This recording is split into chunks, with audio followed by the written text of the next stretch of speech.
here's the last page of our exam, which is kind of like the exit ticket today. Multiple choice, find the exact value of sine of 7 pi over 6. Recall that on the unit circle, 7 pi over 6 is the one that's located over here.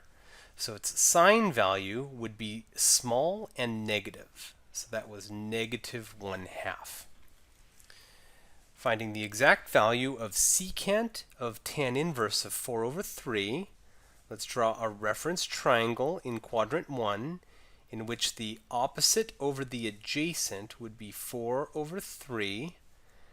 That forces the hypotenuse to be 5 by the Pythagorean theorem, and therefore the secant, which is hypotenuse over adjacent, would be 5/3. So this one is also B.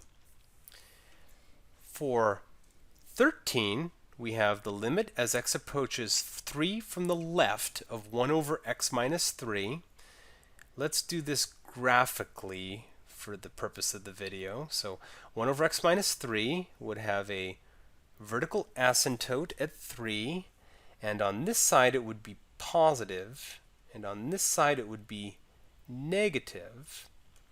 And therefore, if we were to approach 3 from the left-hand side, I can see that the outputs of the graph are flying down towards negative infinity.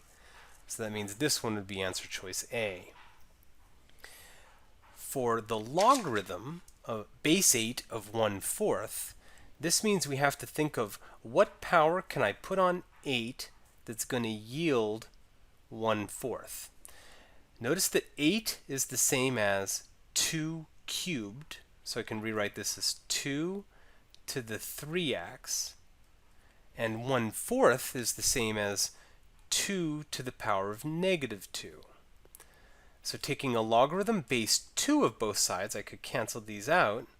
3x must be equal to negative 2, and therefore x must be equal to negative 2/3.